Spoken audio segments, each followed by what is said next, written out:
Thank you all for joining us in the Playtime studio. Thanks for having us. Really lucky to have you. A lot is made in the film about how little you all agree on politically, but I wanted to start with so how did you actually meet? How did two people from these two different political viewpoints and two different worlds come together even before deciding to actually make this documentary? Okay, so we met. Adam was shooting a commercial in Utah. It was like a commercial for how to how to find common ground. So it was like a little league team, and there's a blue team and a red team, and he was the umpire. So we went and met him, to pitch him doing a documentary. And I said, because I was feeling I don't know if I was feeling belligerent or I wanted to tell the truth. I'd never met a politician. We go into this room and there's Adam and his whole staff, right? And I was like, well, I just got to kind of be myself. I said, I think you would be a terrible documentary subject, actually, were it not for the fact that you stood up in the face of this crisis in American politics and did something incredibly courageous. And for that, I think there's a real story to tell, and I would like to tell it.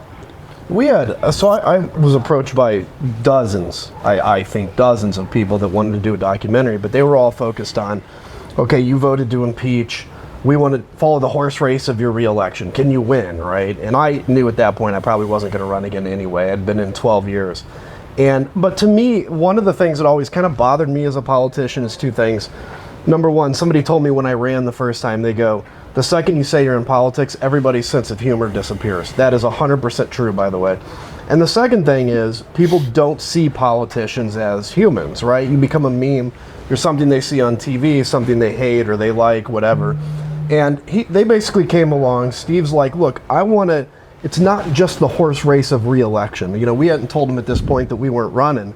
But he's like, I'm curious of the human element behind making decisions. And, yes, I assumed, because he's a filmmaker, that he was probably a liberal anyway.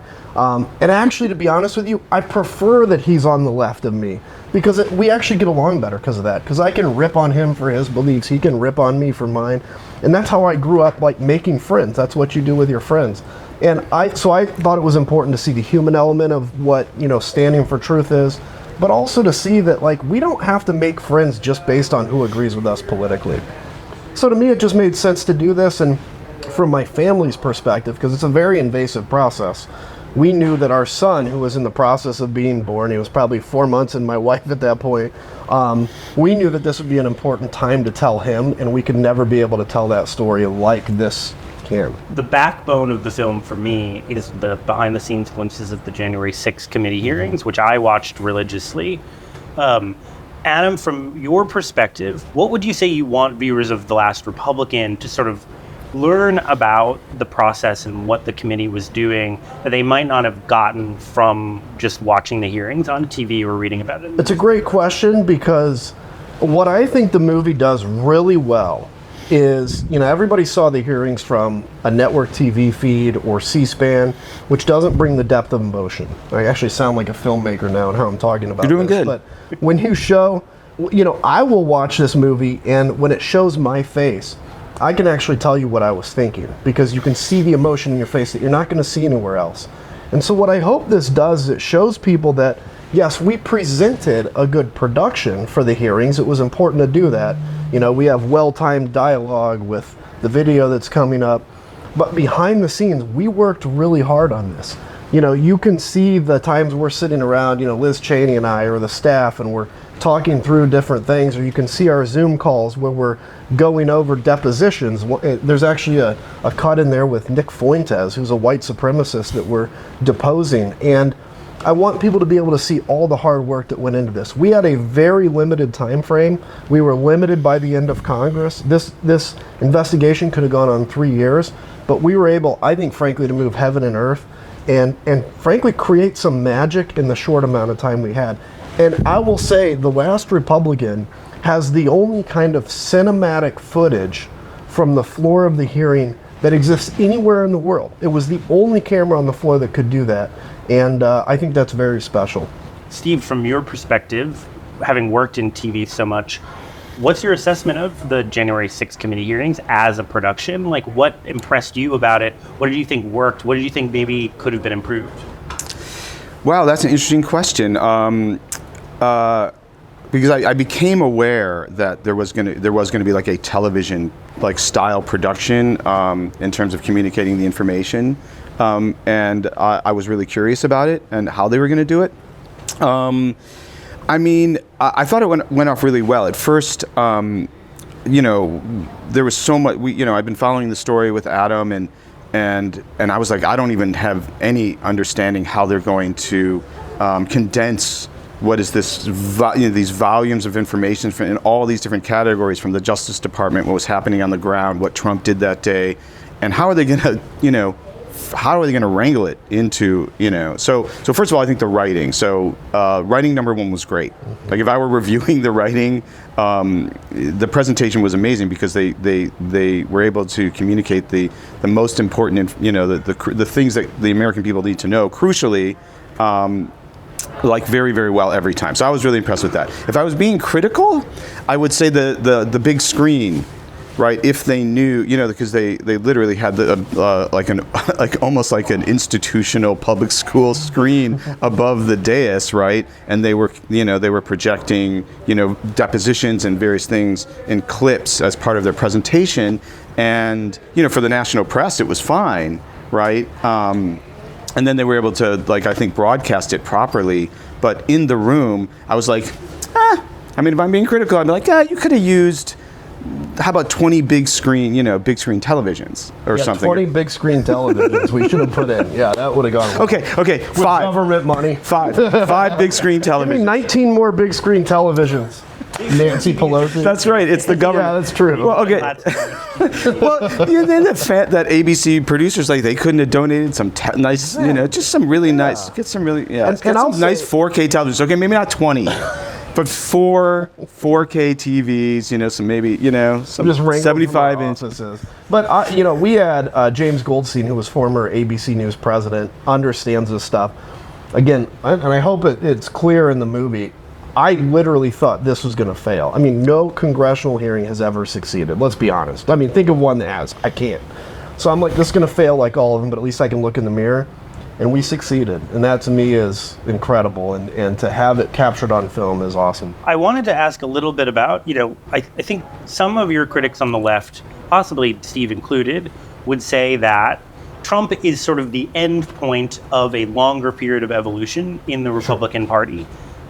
Certainly dating back to, for example, someone like Joe Wilson yelling out, "You lie," during a joint address by President Obama, like that kind of norm-breaking, long predated Trump. Your time in Congress sort of overlapped with that earlier period as well. Is there anything that you wish you had done sooner to sort of help steer around the iceberg? Yeah, certainly. And I talk about this a lot in my book, which is, you don't necessarily see it until you have the luxury to look back in time. And I can look back in time and say, yeah, there were signs. To me, Joe Wilson yelling out was just Joe Wilson being Joe Wilson. He's actually a decent guy, but, he was being an idiot that day. And I look and I see this stuff, but I can see the broader point. The thing that I have the biggest regret on, just personally, is we used fear to raise money. We recognize that fear actually is great for filling your campaign coffers. Because if I can convince you that Nancy Pelosi is going to kill your family, I can literally get you to part with every last dollar because you'll do anything to defend your family. And so that's what we were doing.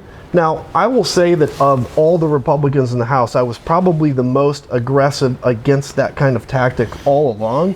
But that doesn't mean I didn't go along with it at some point. So I guess I wish I would have spoken out more, but I don't feel deep guilt because I know that had I done that, had I taken bigger stances, I would not have survived to exist in that moment where I was needed for the January 6th committee. But yeah, I think it's fair for people to say this had been trending that way. I don't think it's fair for people to say, gosh, you should have seen this coming from 2010. Because honestly, nobody saw Donald Trump coming. Even the Democrats didn't see this happening. Steve, has this process changed your politics at all, do you think? Hell no. Yeah, he's a conservative now. It's cool. Yeah. It's cool. No, not at all. I would say that the thing that I got better at, was having a conversation with someone whose views I oppose. It's something that I didn't realize took practice. Because I just, my normal, my kind of default position is wake up, you're wrong, your politics are terrible, I'm right about everything in all categories all the time. Because, like my politics are, without, like, are above reproach. Right, and and of course I still kind of deeply feel that. Well, that's a condition. You always believe. You wouldn't believe it if you didn't think you were right. Right. So it's right. So, but it's an unsustainable. It's an unsustainable point of view if you're going to engage with other people in your own society, right? Of which there are hundreds of millions of them. And so I actually got better at being able to articulate an opposing view, even rip on him in ways that I know wouldn't undermine our friendship. And so I would say that I got better at it. And it's a skill set that would seem obvious. I think maybe we talked about this when we met before. It seems like a skill set that everyone already has as a person in the world. But now I'm starting to question that because I learned that I could get better at it. So if that was a skill set I didn't know I needed to acquire, I feel like people need to acquire being like agreeably disagreeable, right? And to be curious about people's points of view without feeling the pressure to either convert them to your side in some way, or somehow feel compelled to take on their views. Like I'm way more comfortable not, I'm like, okay, like expressing my point of view without any pressure at all, and like not feeling pressure from him at all, even though we totally disagreed. I didn't feel that at first. At first I felt a ton of pressure, trying to express. I was like, wait, this is a moment where I can talk to a legislator about how wrong he is. And of course, when he did that, I'm like, dude, I've done this for 12 years. You're not going to convince me, right? Like, but what the great thing is, any if we truly believe in self-governance, right? You have to have basically generally a conservative movement and generally a progressive movement. You have to have forces pulling you forward and forces kind of holding you back. And that's how you proceed at the right pace. And so I will say to this, like, don't necessarily need to make friends with somebody who's an insurrectionist or believes in a coup d'etat. That is not, to me, a legitimate viewpoint of governance. But if somebody's just generally center-right like I am or left, look, actually have fun exploring your differences. It is actually more fun to be friends with somebody you disagree with if you can handle that than it is to be somebody that believes everything you believe. That's no fun because you can't rip on each other.